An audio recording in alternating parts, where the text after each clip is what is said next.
What's going on YouTube? It's your boy Joshdifferent. If you've been watching my channel, then you know that I grew up in Philadelphia. So this video is going to be talking about Kensington, Philadelphia, and just me growing up in Philadelphia. So let's get it popping. So first of all, obviously you know I grew up in Philadelphia. I grew up in the Frankfurt section of Philadelphia, and the Frankfurt section is literally like right next to Kensington. So you got Northeast Philadelphia, then you got Frankfurt, then you have Kensington, and then you have North Philly, blah, blah, blah. I know the whole Philadelphia because I used to change meters. So I watched Anton's video. He talked about how Kensington looks like a third world country, which it does, and it did. So first of all, I moved out of Philly only 4 months ago. So I lived in Philly all the way up until I was 26 years old. You know what I'm saying? Some of the way I talk is from Philly. You know what I'm saying? I'm out here in Idaho right now. I moved from Philly to Vegas. Now I'm in Idaho for a little bit. But in Idaho, a lot of my coworkers or just people in general can tell that I'm not from there or whatever because like some of the stuff that I say or somebody told me I had an accent and I was like, what? But like even in my videos you can hear I'll be like, you feel what I'm saying? Or when I say fuck out of here, or different slangs we use in Philly I don't really use up here because I don't really need to. But like that's out of pocket. We used to play around like if we see a girl with a big butt, we'd be like, she got a turkey, or yo, that joint crazy. Like John, we say John. It's like anyway. Yeah. So growing up in Philly was like a different breed. You know what I'm saying? So a lot of things when you grow up in the inner city in general, whether it's like Chicago, Philadelphia, Detroit, Jersey, all the hood areas or the toxic environments. You have different variations of everything. And if you add mental illness on top of that, it's a whole different story. We're gonna get into that. But yeah, to speak on Kensington, so a lot of people, it's crazy. I didn't realize how toxic Kensington was. And on a drug level, Kensington is worse than every part of Philly, in my opinion. But as far as violence, I feel like the whole Philly is trash now. I feel like they say South Philly is shiesty. They say,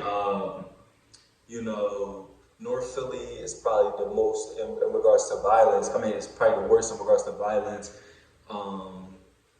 Then you got Frankfurt Frankfurt's trying to compete with North Philly in regards to violence. But then some people will say Frankfurt is part of the Northeast, and then, you know what I'm saying? FKD, that's what they call Frankfurt, whatever the case may be. But yeah, in Kensington, so I grew up in Philadelphia, which is right next to Kensington. I've had friends in Kensington. I changed electric meters, which I'll show on the screen. I used to change electric meters. My most viewed video, 10,000 views, was me when I was changing the electric meters in Kensington, Philadelphia. So to give y'all like a simple breakdown of how my day went, I would go out, get in my truck. I had the laptop in the truck, and I used to go change people electric meters. Sometimes cut people electric off, turn people electric on, or whatever the case may be. And sometimes you had issues out there. That day I made that video because like, when you grow up in these environments, it's draining, especially for an individual like me. If you don't have some type of psychological issue, like if you're not like a narcissist, which they don't have empathy, or you're not like somebody who's disconnected, which I'm not gonna lie, growing up in these areas, I tried to like make myself numb, and I feel like you can hear that in my music if you go listen to my old music. I try to make myself numb. I try to. Not only did I grow up in a toxic family, which most people in these areas do, but to grow up in these areas, I try to not minimize myself, but I try to like make myself like, you know what I'm saying, out of here, bull, like that type of thing. You know what I'm saying? That's another thing you say, bull. Like I had to turn into a certain individual, and a lot of people in those areas don't realize that they become who they are because of those areas. And those areas do make you who you are, but at the same time, they sometimes will make you something you're not. And then when you step out of that, when you leave your city, your state, you realize, oh, I was only doing that because I was in survival mode. I was only doing that because I was in fight or flight mode. You feel what I'm saying?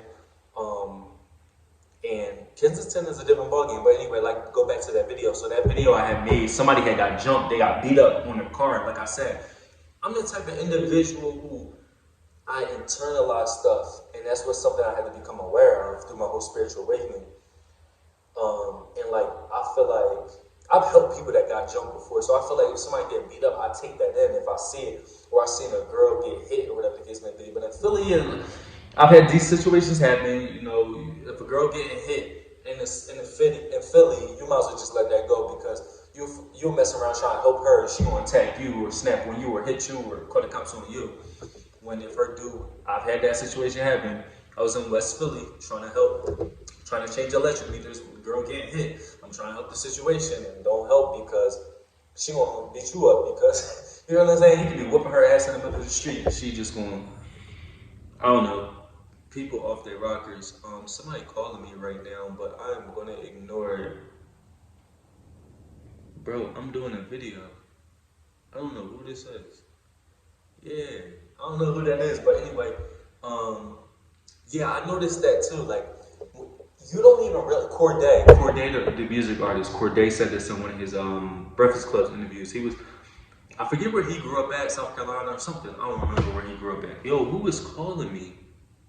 But anyway, bro, I don't know who's calling me, but it's irritating me because I'm trying to do a video. But anyway, bro, stop. I'm canceling. But anyway, Corday, he said he didn't realize how toxic his area was and his neighborhood was and just everything. He didn't realize, so when you leave these areas, and this is the point he kind of made, when you leave these areas, you don't realize some of the stuff is not normal. It's toxic. Like for Anton, the guy who I seen made this video, a lot of people make videos on Kensington.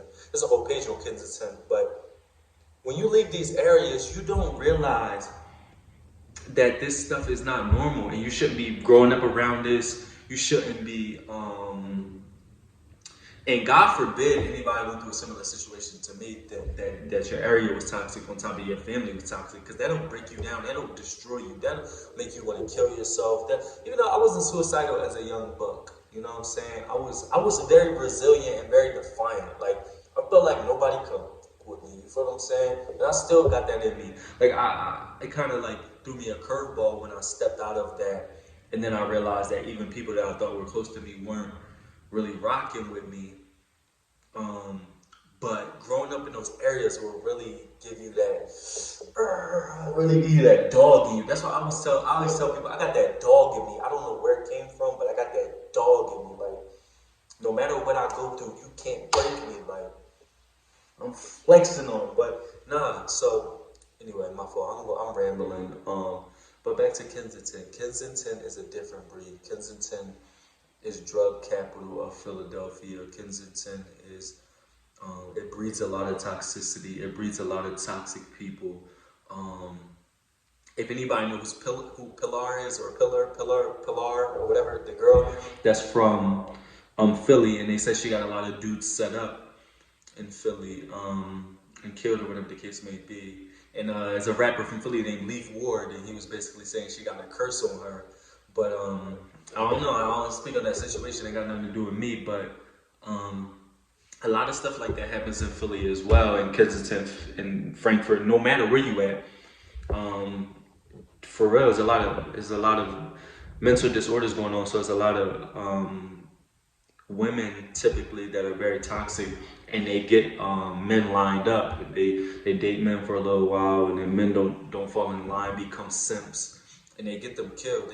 That's what they call it, get them lined up. That's not only a Philly thing. That happens all over. Right?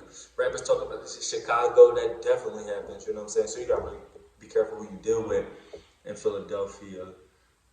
I've had my own little fair share of situations. Maybe I'll share some story times. Maybe I won't. But yeah, it's just, I don't know, growing up in like the hood areas, or just growing up in these areas, I just realized how like a lot of stuff is unnecessary. There's a lot of buffoonery going on. There's a lot of, let's talk about the street code or the street thing. There's a lot of things within the hood areas, a lot of politics and stuff. And I personally feel like the people in these hood areas are trying to protect themselves from the government or the white people or the higher ups or whatever the case may be.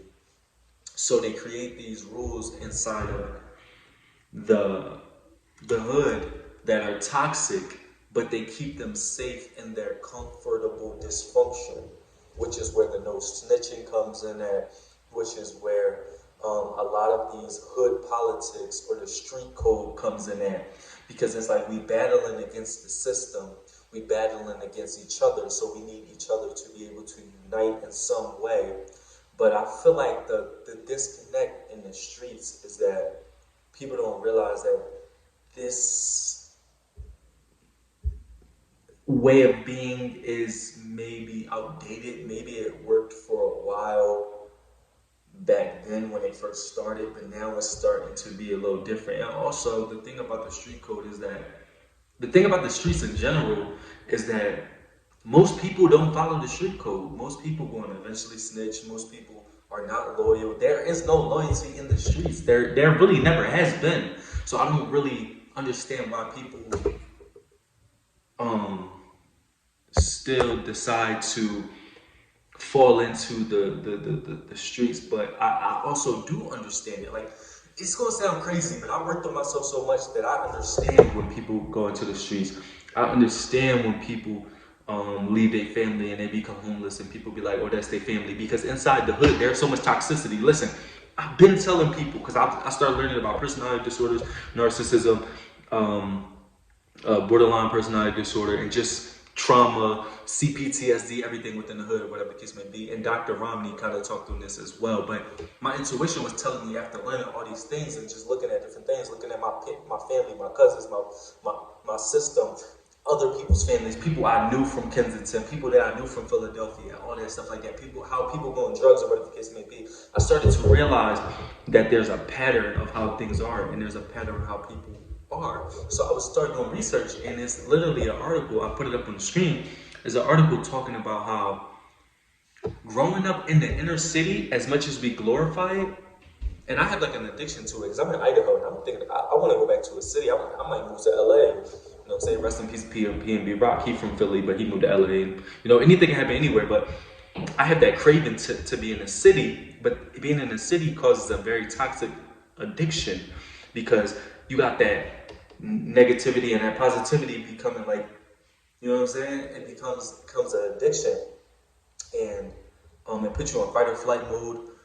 This article also talked about how is a higher chance for you to get borderline personality disorder, which a lot of individuals in the hood, I'm not saying that they all have borderline personality disorder, but some of them have CPTSD, which sometimes look like borderline personality disorder. Some of them are narcissists, some of them are just traumatized. So you got so much stuff going on in the hood, and don't get me wrong, these issues happen outside of the hood as well. Sometimes it's genetic. You could grow up in a very well-off family, but if the abuse is still there, then you can still develop these issues or whatever the case may be. It's psychological abuse, abandoning, if you abandon your child, and your child, you know, you can be rich as hell and your child can have personality disorder or whatever the case may be. But a lot of people that are in Kensington that are on those videos that people watch, the Anton videos or whatever the case may be, that's out there doing drugs, the girls in the neighborhoods that's lining dudes up, getting them killed, the people that's out there doing whatever the case may be, all that stuff are stemming from mental issues, stemming from childhood trauma, stemming from something that probably happened where they came from. A lot of people that are in Kensington also were dumped from a different area in there, but they all still have some type of issues that they need to be worked on. They may not have health care. They may not have the right therapy. Some people, I'm going to keep it a buck, some people are so broken, there ain't no coming back. I had said this bar in one of my songs. I said something, and you gotta, and I was like, they gotta take drugs because therapy ain't gonna help us all, or something like that, because therapy ain't gonna help us all. Some people just broke into the point where it's a wrap, where they can do the best that they can. Some people just broke into the point where, I'm gonna be honest with you, the only way out is the way out. And that sounds messed up, and y'all probably gonna think I'm judging people, but I'm gonna keep it a buck. Like, we got psychopaths, sociopaths, narcissists that don't want to change, whatever the case may be. People are too far on the spectrum of psychopathy and all that stuff. Like, let's keep it a buck. Like, in society, we don't want to talk about that. In the hood, we don't want to talk about that. Everybody want to be loyal to people who do them dirty and then scheme them. And there's a bunch of toxicity within these hoods, within Philadelphia, within everywhere. You know what I'm saying? But I just want to speak on that in regards to growing up in Philly. I went on this super tangent. But yeah, growing up in Philly was a different breed. You know what I'm saying? It was really a different breed. It really me, partially who I am. I don't know if it gave me my resilience, but it gave me part of some of my personality. I think I would have been resilient regardless because I just had that on the inside of me. I think that in the hood or in Philly specifically, they should focus more on the mental aspect of things and really try to dig into that and realize why people are the way they are, but they're not going to because I feel like they benefit financially off of destruction. And like I said, everything in this world is suppression and control. So if you can get out of that, make sure you get out of that mentally as well, because you don't want to end up like a lot of these rappers who leave the hood physically but mentally still in the hood and get themselves in situations where they die. Rest in peace to all of them. But the hood is pretty much a trap, and Philadelphia, Kensington, they're pretty much traps. So you gotta leave, and sometimes you gotta leave and never come back, because if you come back, they might kill you. Or you might become mentally messed up and end up on drugs or whatever the case may be. Anything is possible in these situations, but sometimes you gotta look forward and keep pushing forward, because that's just where the game go. You know what I'm saying? That's just the way the game go for some individuals. Sometimes you can pull people up, sometimes you can't. Sometimes you can show love from a distance. Sometimes you just gotta continue to move forward. It's really depending on what you want to do in your situation. But I pray that everybody in Kensington get themselves together. I pray that people start to work on themselves. I pray that there's some type of structure that goes into that city of Philadelphia to work on it specifically. But all you can do is hope and pray and continue to move forward. But it's enough about talking about Kensington and Philadelphia. It's your boy Joshdifferent. I'm different, you different, we different. Subscribe.